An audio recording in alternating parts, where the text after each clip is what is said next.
ಎಲ್ಲರಿಗೂ ನಮಸ್ಕಾರ ರೀ. ಹೆಂಗದಿರಿ? ನಾನು ಶ್ವೇತಾ.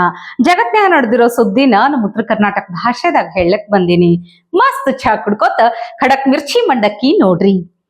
ಈ guarantee guarantee guarantee, free current, ಹೆಣ್ಣು ಮಕ್ಕಳಿಗೆ ಫ್ರೀ ಬಸ್ಸು, ಗೃಹಲಕ್ಷ್ಮಿ ರೊಕ್ಕ, ಇದ್ಯಾವುದೂ ಬೇಡ, ಎಲ್ಲಕ್ಕಿಂತಲೂ ಭಾರಿ ಅದ್ಭುತವಾದ ಗ್ಯಾರಂಟಿ ಯೋಜನೆ ಕೊಡಬೇಕಂತ ಹೇಳಿ ಇಲ್ಲೊಬ್ಬ ಯುವಕ ಐಡಿಯಾ ಕೊಟ್ಟಾರ ನೋಡ್ರಿ. ಅದುವೇ ಕನ್ಯಾದಾನ ಭಾಗ್ಯ. ಅಂದ್ರ ಸರ್ಕಾರಿ ಕೆಲಸಾರೇ ಕೊಡ್ರಿ, ಇಲ್ಲ ಹುಡುಗಿನ ಕೊಟ್ಟು ಲಗ್ನಾರೇ ಮಾಡಸ್ರಿ ಅಂತ ಅಲ್ಲಿಗತ್ತಾರ. ಅದರಲ್ಲೂ ಸ್ಪೆಷಲ್ ಆಗಿ ಶಿಕ್ಷಣ ಮಂತ್ರಿ ಮಧು ಬಂಗಾರಪ್ಪನವರಿಗೆ ಈ ಯುವಕ ಕೇಳಲಿಕತ್ತಾರ, ಬೇಡುವೆನು ವರವನ್ನು ಕೊಡು ಮಾವ ಮಗಳನ್ನು, ಕಡೆ ತನಕ ಇರ್ತೀವಿ ಜೋಡಿ, ಇಲ್ದಿದ್ರ ಹೋಗ್ತೀವಿ ಓಡಿ. ಅದ ಹೆಂಗಂದ್ರೆ 32 ವರ್ಷ ಆದ್ರೂ ಇನ್ನೂ ಮದುವೆ ಆಗಿಲ್ಲ. ಯಾಕಪ್ಪ ಅಂತ ನೀವು ಕೇಳ್ಬೋದು. ಯಾಕಪ್ಪ ಅಂದ್ರೆ ಡಿ.ಎಡ್ ಮಾಡಿದೀನಿ ಅಂತಕ್ಕಂತ ಒಂದೇ ಒಂದು ಕಾರಣಕ್ಕೆ ಹೆಣ್ಣು ಕೊಡಕ್ಕೆ ಎಲ್ಲಾ ತಂದೆ ತಾಯಿಗಳು ಹಿಂಸರಿತಾ ಇದಾರೆ. ಯಾರು ಹೆಣ್ಣು ಕೊಡ್ತಾ ಇಲ್ಲ. ನಮ್ಗೆ ತಲೆಯಲ್ಲಿ ಬಿಳಿ ಕೂದಲು ತುಂಬಾಗಿದ್ದಾವೆ. ಸರ್ಕಾರ ನೀವೇನು ಕಾಂಗ್ರೆಸ್ ಸರ್ಕಾರದ ಬಿಟ್ಟಿ ಭಾಗ್ಯಗಳನ್ನು ಮಾಡಿದಿರಲ್ಲ, ಅದರಲ್ಲಿ ಇನ್ನೊಂದು ಭಾಗ್ಯನ ಆಡ್ ಮಾಡಿ, ಕನ್ಯಾದಾನ ಮಾಡ್ತಕ್ಕಂತ ಒಂದು ಭಾಗ್ಯನೂ ಕೂಡ ನೀವು ಆಡ್ ಮಾಡ್ರಿ. ನಮ್ಮಂತ ನಿರುದ್ಯೋಗಿಗಳಿಗೆ ನೀವು ಮಾಡ್ತಕ್ಕಂತ ಒಂದು ಬಾಯಿ ರೂಪಾಯಿ ಉಪಕಾರ ಆಗುತ್ತೆ. ನೇರವಾಗಲ್ದು ಕೂಡ ಬಾಯವಾಗಾದ್ರೂ ಒಂದು ಉಪಕಾರ ಆಗುತ್ತೆ. ನಿಮ್ಮ ಹೆಸರು ನಿಮ್ಮ ಫೋಟೋನ ಮನೆಯಲ್ಲಿ ಇಟ್ಕೊಂಡು ಪೂಜೆ ಮಾಡ್ತೀವಿ, ಹಂಗಾದ್ರೂ ಹೆಲ್ಪ್ ಮಾಡಿ. ಹೆಣ್ಣು ಕೊಡ್ತಾ ಇಲ್ಲ ನಿಮ್ಗೆ ಏನಂತ ಹೇಳ್ತಾರೆ ಹೆಣ್ಣು ಕೊಡೋದಿಲ್ಲ ಅಂತ? ಯಾಕಂದ್ರೆ PSTR ನಾನು ಡಿ.ಎಡ್ ಮುಗಿಸಿದೀನಿ ಅಂತ ಕಾರಣಕ್ಕೆ ಅವ್ರ ಮನಸ್ಸಲ್ಲಿ ಏನಿದೆ, ಅವ್ರ ಪೋಸ್ಟ್ ಕರೆಯಲ್ಲ ಸರ್ಕಾರ. ಈಗ 12 ವರ್ಷದಿಂದ ಕರೀಲಿಲ್ಲ ಅಂದ್ರೆ ಮುಂದೆನೂ ಕರೆಯಲ್ಲ. ಅದನ್ನ ನಮ್ಮ ಮನಸ್ಸಲ್ಲಿ ಬೇರೆಯವ್ರು ಬಿಟ್ಟಿದೆ. ಅದೇನು ಈ ಮುಂದೆನೂ ಕರೀಲಿ ಅಂತೇಳಿ ಅವನಿಗೂ ಜಾಬ್ ಸಿಗಲ್ಲ. ಡಿ.ಎಡ್ ಮಾಡಿದೇನೆ ಜಾಬ್ ಸಿಗಲ್ಲ. ಏನ್ ಜಾಬ್ ಸಿಗುತ್ತೆ ಇವನಿಗೆ? ಇವನೇನೋ ಅಲ್ಲೋ ಇಲ್ಲ ಹೈದರಾಬಾದ್ ಮುಂಬೈ ಎಲ್ಲ ಕಸ ಮುಸರೆ ತಿಕ್ಕಿ ಕೆಲಸ ಮಾಡ್ಬೇಕು ಅಂತ ಯಾರ ಮಗಳು ಕೊಡ್ತಾರೆ ಕೇಳ್ರಿ. ಮತ್ತೆ ಮಧು ಬಂಗಾರಪ್ಪ ಅವ್ನ ಮಗಳಿಗೆ ಕೊಡ್ತಾನೆ? ನನಗೆ ಕೊಡ್ತಾನ? ನಿರುದ್ಯೋಗ ನಮ್ಮಂತವ್ರಿಗೆ ಯಾರು ಕೊಡಲ್ಲ. ನಾವು ಕೊಡ್ಬೇಕು. ನಾವು ಇದೆಲ್ಲ ಪಡ್ಕೋಬೇಕಾದ್ರೆ ನಮ್ಗೆ ಒಂದೇ ಒಂದು ಅಸ್ತ್ರ ಅಂದ್ರೆ ಅದು ಶಿಕ್ಷಣನೇ. ನಾವು ಚಿಕ್ಕ ವಯಸ್ಸಿನಲ್ಲಿ ನಾವು ಶಿಕ್ಷಕರಾಗ್ಬೇಕಂತ ಹೇಳಿ ಒಂದು ಕನಸು, ದೊಡ್ಡ ಕನಸು ಕಟ್ಕೊಂಡು ಕುಂತೀವ್ರಿ ಸರ್. ಸ್ವಲ್ಪ ನಮ್ ಕಡೆ ತಿರುಗಿ ನೋಡ್ರಿ. ಒಂದ್ಸಲ ಹಳ್ಳಿ ಕಡೆ ಬಂದು ನೋಡ್ರಿ. ನಿಮ್ ಮಕ್ಕಳೇನೋ ಅಮೆರಿಕಾ, ಬ್ರಿಟನ್, ನ್ಯೂಜಿಲೆಂಡ್ ಅಲ್ಲಿ ನಿಮ್ ಮಕ್ಕಳು ಓದ್ತಾ ಇದಾರೆ, ನಿಮ್ ಬದುಕು ಚೆನ್ನಾಗಿದೆ. ಹಳ್ಳಿ ಕಡೆ ಬಂದು ನೋಡ್ರಿ, ನಿಮ್ಗೆ ಗೊತ್ತಾಗುತ್ತೆ ನಮ್ ಕಷ್ಟ ಏನು ಅಂತೇಳಿ. ಖರೆ ಅದ ಬಿಡ್ರಿ. ಈ ಯುವಕ ಕೇಳುದ್ರಾಗೂ ಒಂದು ನ್ಯಾಯ ಐತಿ. ಏನ್ ಹೇಳ್ಲಿಕತ್ತಾರಂದ್ರ, ಡಿ.ಎಡ್ ಓದಿವಿ, 10-12 ವರ್ಷ ಆದ್ರೂ ತಲಿ ಕೂದ್ಲು ಬೆಳ್ಳಗಾದ್ರೂ ಸರ್ಕಾರಿ ನೌಕರಿ ಸಿಗಲಾಗ್ಯದ. ಹಿಂಗಾಗಿ ಯಾರ ಹೆಣ್ಣು ಕೊಡ್ತಾರ ನಮಗ? ನಂದು ಲಗ್ನ ಆಗಿಲ್ಲ ಎಷ್ಟು ವರ್ಷ ಆದ್ರೂ.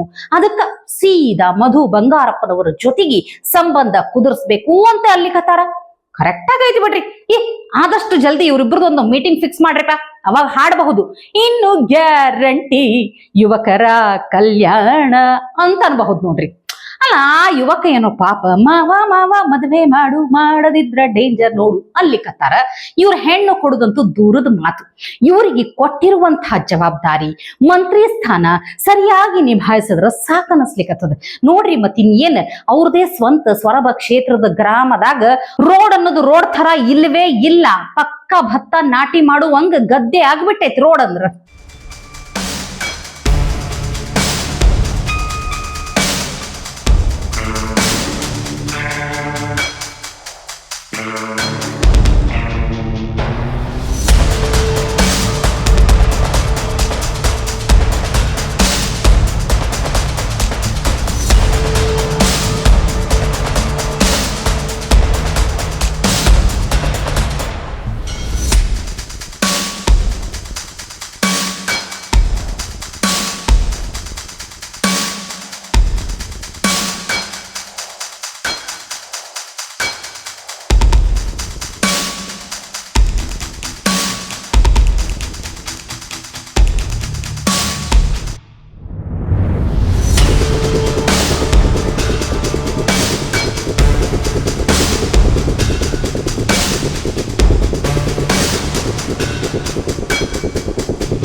ಮಂತ್ರಿ ನೋಡಿದ್ರ ಹಂಗ. ಇನ್ನು ಕರ್ನಾಟಕದಾಗ ಕಾಂಗ್ರೆಸ್ ಸರ್ಕಾರ ಐತೋ ಅಥವಾ ಬಾಂಗ್ಲಾದೇಶ ಸರ್ಕಾರ ಐತೋ ಅನ್ನುವಷ್ಟು ಕನ್ಫ್ಯೂಸ್ ಆಗ್ತದ. ಮತ್ತೇನ್ ಹೇಳ್ರಿ, ಬಾಂಗ್ಲಾದೇಶಿ ಅಕ್ರಮ ವಲಸಿಗ ಕೊಟ್ರಂತ ಕಂಪ್ಲೇಂಟ್ ಇಲ್ಲಿ ಭಾರತೀಯರ ಮೇಲೆ, ಅದನ್ನ ತಗೊಂಡ್ ಫಟ್ ಅಂತ FIR ಮಾಡಿ ಕೋರ್ಟ್ ತನಕ ಒಯ್ದಾರ ಸರ್ಕಾರ. ಬಿಡ್ತೈತೆ. ಹೈಕೋರ್ಟ್ನ್ಯಾಗ ಕೇಳ್ಲಿಕತ್ತಾರ ಅವ್ರು. ಏನ್ ತಿಳ್ಕೊಂಡ್ರಿ ನೀವು, ಇದು ಕಾಂಗ್ರೆಸ್ ಸರ್ಕಾರ ಕರ್ನಾಟಕದಾಗ ಐತೋ ಏನ್ ಬಾಂಗ್ಲಾದೇಶದಾಗ ಐತೆ ತಿಳ್ಕೊಂಡ್ರೆ ಹೆಂಗ್ ಅಂತ ಹೇಳಿ ಹೈಕೋರ್ಟ್ನ್ಯಾಗ ಉಗಿದು ಉಳ್ಳಾಗಡ್ಡಿ ಕಟ್ಟ್ಯಾರ. ಇನ್ನು ಸಂಸತ್ನ್ಯಾಗಂತೂ ಅನುರಾಗ್ ಠಾಕೂರ್ ಫುಲ್ ಮಿಂಚಿ ಬಿಟ್ರು. RSS ಭಾಗವಾಗಿರೋದ್ರಾಗ ಯಾವುದೇ ಅಪರಾಧ ಇಲ್ಲ, RSS ಭಾಗ ಅಂತ ಹೇಳ್ಕೊಳ್ಳೋಕ್ನು ಒಂದು ಹೆಮ್ಮೆ ಇರಬೇಕು. ಅಷ್ಟೇ ಅಲ್ಲ, ಒಂದಷ್ಟು ಜನರಿಗೆ ಬೆಟ್ಟ ಮಾಡಿ ತೋರಿಸಿ ಅಂದ್ಬಿಟ್ರ ನೀವು ಸೇರ್ರಿ ಅಲ್ಲ RSS, ಅವಾಗರೇ ಸ್ವಲ್ಪರೇ ನಿಮಗ ಮೌಲ್ಯಗಳು ಶಿಸ್ತು ಏನ್ ಅನ್ನೋದು ತಿಳ್ಕೋತೀರಿ ಕಲ್ಕೋತೀರಿ ಅಂತ ಹೇಳಿ ಸೀದಾ ಮುಖಕ್ಕೆ ಹೊಡೆದಂಗ ಅಂದ್ಬಿಟ್ರ ನೋಡ್ರಿ. RSS से होने का कोई गुनाह नहीं, अगर होंगे भी तो उनको गर्व होना चाहिए इस बात का कि RSS के हैं। आप भी ज्वाइन कर लीजिए, आप भी ज्वाइन कर लीजिए, थोड़े संस्कार आ जाएंगे, थोड़े संस्कार आ जाएंगे, देश के बारे में सोचना शुरू कर देंगे अगर आप RSS का हो जाएंगे तो। ಇನ್ನು ಈ ಕಲ್ಯಾಣ್ ಸಿಂಗ್ ಮುಖ್ಯಮಂತ್ರಿ ಆಗಿದ್ದಾಗ ರಾಜನಾಥ್ ಸಿಂಗ್ ಅವರು ಶಿಕ್ಷಣ ಮಂತ್ರಿ ಆಗಿದ್ರು. ಅವಾಗ ಬಿಜೆಪಿ ಸರ್ಕಾರ ಈ ಕಾಪಿ ಮಾಡೋದ್ರ ವಿರುದ್ಧ ಒಂದು ಕಾನೂನು ತಂದಿತ್ತ. ಆದ್ರ ಈ ಅಖಿಲೇಶ್ ಯಾದವ್ ಏನ್ ಮಾಡಿದ್ರು, ಅದನ್ನು ವಿರೋಧ ಮಾಡಿ ನಾವೆಲ್ಲರೂ ಒಂದಿಲ್ಲ ಒಂದ್ಸಲ ಕಾಪಿ ಮಾಡೇ ಪಾಸ್ ಆಗಿ ಬಂದಿರ್ತೀವಿ, ಹಿಂಗ ಮೋಸ ಮಾಡೇ ಬಂದಿರ್ತೀವಿ ಅಂತ ಸರಳವಾಗಿ ಹೇಳ್ಬಿಟ್ರು. ಆದ್ರೆ ಈಗ ನೋಡಿದ್ರೆ ಏನ್ ಪ್ರಶ್ನೆ ಪತ್ರಿಕೆ ಸೋರಿಕೆ ಬಗ್ಗೆ ಭಾರಿ ಕಾಳಜಿ ಇರೋಂಗ್ ಮಾಡ್ಲಿಕ್ಕತ್ತಾರಲ್ಲ ಅಂತ ನೆನಪಿಸ್ಬಿಟ್ರು. कल्याण सिंह जी की सरकार थी, राजनाथ सिंह जी हमारे शिक्षा मंत्री थे। उस समय हमने उत्तर प्रदेश में बेहतर शिक्षा लाने के लिए राजनाथ जी ने शानदार काम किया, एंटी चीटिंग लॉ वहां पर हम लाए।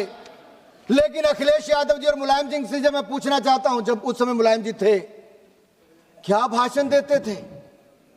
अरे भाषण सुनिए अखिलेश यादव जी का, कहते नकल तो हम सब ने की होगी, थोड़ी थोड़ी नकल तो चलती है, थोड़ी थोड़ी सब कर लेंगे तो क्या हो जाएगा, हम सत्ता में आएंगे अखिलेश जी ने कहा तो सब चीटिंग करने वालों को छोड़ देंगे, वोट डालो सपा को। ಇಷ್ಟಕ್ಕ ಇನ್ನ ಮುಗ್ದಿಲ್ ತಡ್ರಿ ನೀವು, ಇದು ಭಾರಿ ಐತಿ. ರಾಹುಲ್ ಗಾಂಧಿ ಮೋದಿಜಿ ಮನಿ ಮುಂದೆ ಹೋಗಿ ಈ CJP ವಹಿಸ್ಕೊಂಡು ಹೋರಾಟ ಪ್ರತಿಭಟನೆ ಮಾಡಿ ಬಂದ್ರಲ್ಲ, ಅದಕ್ಕೂ ಅನುರಾಗ್ ಠಾಕೂರ್ ಫುಲ್ ಟ್ರೋಲ್ ಮಾಡಿಬಿಟ್ರು. ಜೀವನದಾಗ ಯಾವತ್ತೂ ಪ್ರಧಾನಿ ನಿವಾಸದ ಒಳಗಂತೂ ಹೋಗ್ಲಿಕ್ಕೆ ಆಗೋದಿಲ್ಲ, ಕಡೀಕ್ ಅಟ್ಲೀಸ್ಟ್ ಪ್ರಧಾನಿ ಮನಿ ಮುಂದರೆ ಸ್ವಲ್ಪ ಮಲಗಿದ್ದು ಬರೋಣ ಅಂತ ಹೇಳಿ ಈ ಹೋರಾಟ ಮಾಡಿದ್ ಹೌದಿಲ್ಲ ಅಂತ ಅಲ್ಲಿಗತ್ತಾರ. उन्होंने वो किया जो किसी नेता प्रतिपक्ष को नहीं करना चाहिए, वो प्रधानमंत्री निवास के बाहर जाकर लेट गए। अरे राहुल जी, आपकी तड़प जलन मैं समझ सकता हूं, प्रधानमंत्री निवास के अंदर आपको जाने का मौका नहीं मिल पा रहा लेकिन बाहर ही लेटने का मौका ले लिया आपने, आपको कभी मौका अंदर जाने का नहीं मिलने वाला है। ಇನ್ನು ನಮ್ಮ ಕರ್ನಾಟಕದ ಸಂಸದರೇನೋ ಕಮ್ಮಿ ಇಲ್ರಪ್ಪ. ತೇಜಸ್ವಿ ಸೂರ್ಯ ಅವರು ವಿರೋಧ ಪಕ್ಷದ ಎಷ್ಟು ಕೊಳಕ ರಾಜಕೀಯ ಐತಿ ಅಂತ ಹೇಳಿ ಬಿಡಿಸಿ ಬಿಡಿಸಿ ಹೇಳಿದ್ರು ನೋಡ್ರಿ. ಹೌದು, ಇದೇ ರಾಜನಾಥ್ ಸಿಂಗ್ ಅವರು ಶಿಕ್ಷಣ ಮಂತ್ರಿ ಆಗಿದ್ದಾಗ ಏನ್ ಆಂಟಿ ಕಾಪಿಂಗ್ ಕಾನೂನು ತಂದ್ರಲ್ಲ, ಅವಾಗ ಈ ಅಖಿಲೇಶ್ ಯಾದವ್ ಪಕ್ಷ ಏನ್ ಅನ್ಬೇಕು, ಅಲ್ಲ ನಮಗ್ ಓಟ್ ಕೊಟ್ರಿ ನೀವು, ಅಧಿಕಾರಕ್ಕೆ ನಾವು ಬಂದ್ವಿ ಅಂತಂದ್ರೆ ಈ ಕಾನೂನು ತೆಗೆದು ಬಿಡ್ತೀವಿ ಅಂತ ಅಂದ್ರಂತ. ಸುಮ್ನ ಅಂದಿದ್ದಲ್ಲ, ಅಧಿಕಾರಕ್ಕೆ ಬಂದ ಮೇಲೆ ಆ ಕಾನೂನು ತೆಗೆದೇ ಬಿಟ್ರು. ಅಂದ್ರ ಇವರೇ ಕಾಪಿ ಹೊಡಿಲಿಕ್ಕೆ ನಕಲಿ ಮಾಡ್ಲಿಕ್ಕೆ ಲೈಸೆನ್ಸ್ ಕೊಟ್ಟಂಗಾಯ್ತಲ್ಲ. यहां राजनाथ जी बैठे हैं और यहां राजनाथ जी बैठे हैं और मैं अखिलेश जी का भी भाषण सुना। अखिलेश जी आज शिक्षा व्यवस्था के प्रति कितना चिंतित लग रहा था।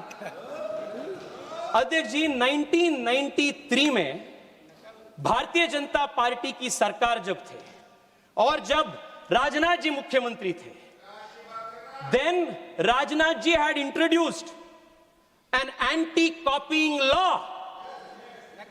नकल के विरोध में राजनाथ जी और भारतीय जनता पार्टी सरकार एक कानून पारित किए थे और सपा ने क्या किया? क्या किया? नकल विरोधी कानून का विरोध सपा ने किया और ऑफिशियली सपा ने चुनाव में लोगों के पास गए as a manifesto promise, election promise कि आप हमें वोट दीजिए, सत्ता में ले आइए, हम इसको निकाल देंगे। और जब उनकी सरकार आई, वो ये एंटी कॉपिंग पेपर को उन्होंने निकाल दिया, उसको विरोध किया। You institutionalized malpractice, and आप हमें आज बोल रहे हैं, हमें बोल रहे हैं। अध्यक्ष जी, 2 मिनट बोलने दीजिए ना अध्यक्ष जी, आप उनको उतना बोलते हैं, उतना समय देते हैं आप अध्यक्ष जी, 2 मिनट दीजिए। ಇವತ್ತಿಗೆ ಸುದ್ದಿ ಸಾಕಲ್ಲ, ನಾಳೆ ಇಂಥವೇ ಮತ್ತೊಂದಷ್ಟು ಸುದ್ದಿ ತರ್ತೀನಿ. ಚಹಾ ಇಟ್ಕೊಂಡು ಮಿರ್ಚಿ ಮಂಡಕ್ಕಿ ನೋಡ್ಲಿಕ್ಕೆ ಕಾಯ್ಕೊಂಡಿರ್ರಿ.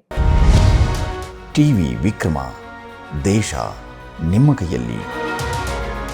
ಈ ಕಾರ್ಯಕ್ರಮ ನಿಮಗೆ ಇಷ್ಟ ಆಗಿದ್ದಲ್ಲಿ ಲೈಕ್, ಶೇರ್ ಹಾಗೂ ಕಮೆಂಟ್ ಮಾಡಿ.